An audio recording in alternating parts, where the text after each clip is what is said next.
You know the most infuriating part about that game? The fact that the offense was still mid and anemic with runners on base? Now, the fact that after all these years, Fromber still appears to be selling his soul to the FIP god so he can have a good ERA? I am still on that, but no. The fact that your most trustworthy reliever loaded the bases in the 8th only for your most expensive reliever to load the bases in the 9th inning? No. No. It is that after all of this time, they are still making Chaz bunt! God, you know, the annoying part about you is that some people actually missed your analysis. Hi, I'm Weston. I love talking about the Astros.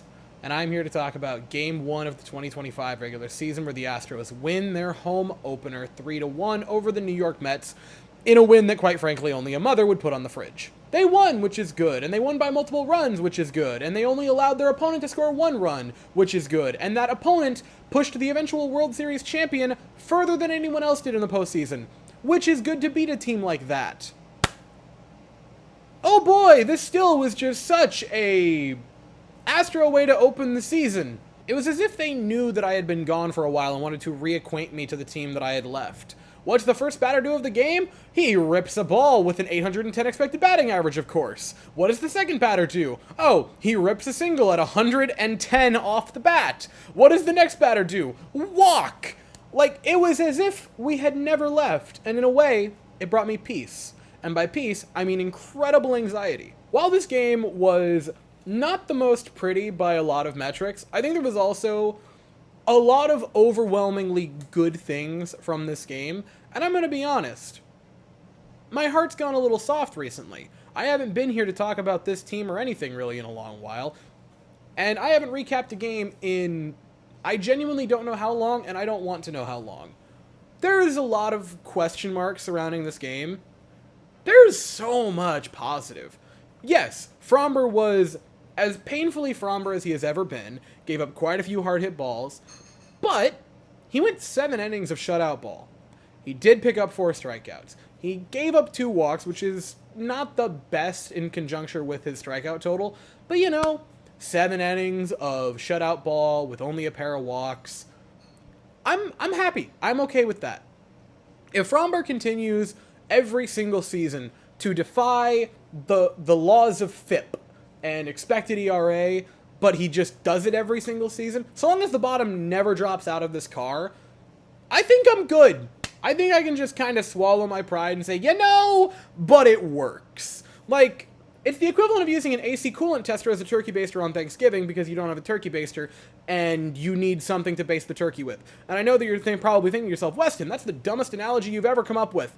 This is not an analogy. This is a family story from about 10 years ago. The offense was not great. They had 7 hits, which is actually pretty solid. They only had 1 base hit to score a run this game. They had 2 productive outs that sent runs home, which is a positive. I've said a lot about, you know, like, here's my thing. And I've preached this for as long as I've made videos. Every single game, whether you win or lose, you are going to make somewhere between 24 and 27 outs. The more you put the ball in play, and the more you force the other team to make mistakes, the better it is. Because any ball in play is inherently a slight mistake on their behalf, because you're not striking out, which means you're not making the ultimate mistake. And if it's in play, you can get productive outs, you can get accidents by the infielders. One of the ways the Astros scored a run was a ball that was yanked wide of the first baseman that was able to send a run home. You force them to be the goobers, and you get to reap the runners. I really tried to bring that home. And the biggest thing that the Astros did in this game is they ate away at the Mets pitching staff. They forced Clay Holmes out of this game in the 5th inning and had him throw almost 90 pitches. 89 to not even get through 5 innings. That's what you want to see. Then a reliever comes in. In 2 1/3, he has to throw 34 pitches. Not too shabby. To get 1 inning out of their final reliever of the day, Danny Young, he had to throw 14 pitches. The Astros made them have to throw a lot of extra pitches today, and that is a massive, massive win. One of the biggest problems the Astros had last year, and it was addressed by Dana Brown on the broadcast, thank you for pointing this out to me, Noah, by the way, they brought in guys who are going to eat away at pitchers. They needed grinders. They needed guys to just keep running the pitch count up. The Astros a lot of times today were 1-1, or 0-2, or 0-1, and they found their way into full counts. Now, not every time did that turn into a walk, or a hit, or a base, but it turned into the other pitcher having to stress. It turned into the other team having to sweat it out and gut it out in those cases. And ultimately, the more you can do that, you're going to draw more walks. You're going to draw more mistakes from the other team. That is the thing that I yell the most. Force them to make the mistake. Eating away at pitchers is a massive, massive W. Also, another big thing, Christian Walker actually played today.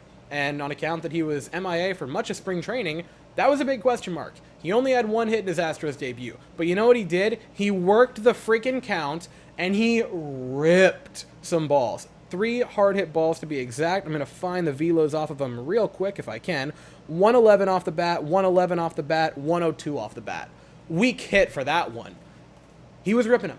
Like, Christian Walker, along with that, and I'm going to use that as a tasteful little segue, the defense looked great. The infield, I never thought I'd see a day where an infield not containing Altuve, Yuli Gurriel, Carlos Correa, or Alex Bregman would look so good. But, dude, the infield looked really, really, really good. They looked confident. Jeremy Pena defensively looked amazing today. Christian Walker looked like a calming presence at first base today. And that's a nice thing to see. They've had solid defensive play at first base, but never calming. Like, Mauricio Dubon has played first base, but you never felt good about it. It worked, again, much like the turkey baster AC coolant tester thing. You got by with it, but it wasn't inspiring any confidence.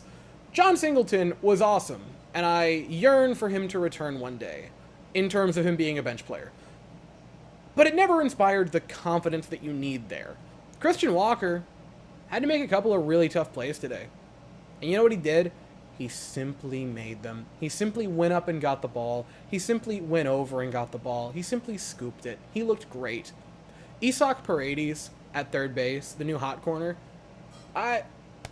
he looked great. He was a scoop machine. Nothing was getting by him. He looked really, really solid. Very shocking to see not Altuve at second base, by the way. The left field experiment is going to be... We are all officially on left field watch for Altuve for how long that Frankensteinian monster lasts. But Brendan Rodgers looks fine. Fielded a nice double play ball. The infield defense looked good. The outfield defense was interesting. I thought Jake Myers looked fine. Altuve was okay. I'm not going to say he was great or anything. Made a funny catch, taking one away from Myers. Cam Smith was a player in this game. He did have a major league hit. That's super cool. Love to see that for Cam Smith. I said it in the live stream a little bit. I am keeping my expectation with Cam Smith modest this season. I think he's going to be a good player. I think he's going to be around like a 110 to 125 WRC plus guy. I think he's going to, as the season progresses, get a lot better defensively. Not a great play today defensively for Cam Smith, but it's his first major league game, and I'm going to be very patient with this player. And if I can preach one thing that everyone takes away from this game, be patient with Cam Smith and be patient with a lot of the newer players here. Some of them have already turned out to be good in the term of, in terms, that's the word I was looking for, of Christian Walker. Now, I'm also going to preach the patience on the bullpen and everything else, because Brian Abreu walked the bases loaded in the 8th inning of a 3-run game. And then Josh Hader loaded the bases with, if I'm not mistaken, a walk and a couple of base hits. Did pick up a pair of strikeouts. Took them 60 pitches to get through 2 innings, which is not a recipe for success, but they won. And finally, the biggest thing, the prerequisite, the thing that we should all be, realizing, and I say this looking at the camera as if it is a mirror, it is game 1. It is game 1 of 162. Last year, I tried to, in the early parts of it, take the season in chunks. 10 games at a time. You've got to be rational about this, because there are so many games. The law of average will always come back and either help you or bite you.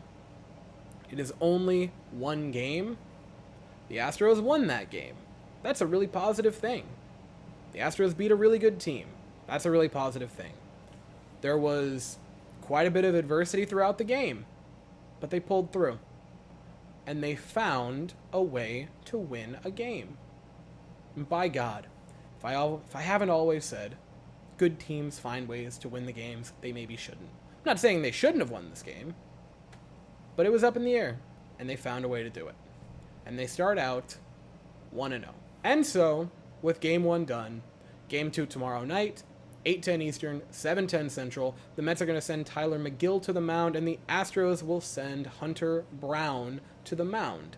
That took like 8 tries to actually say that.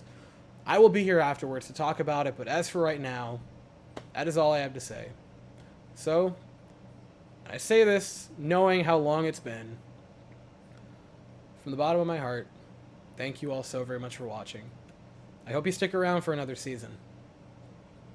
We're going to do a lot better than last year. And I'm not talking about the Astros.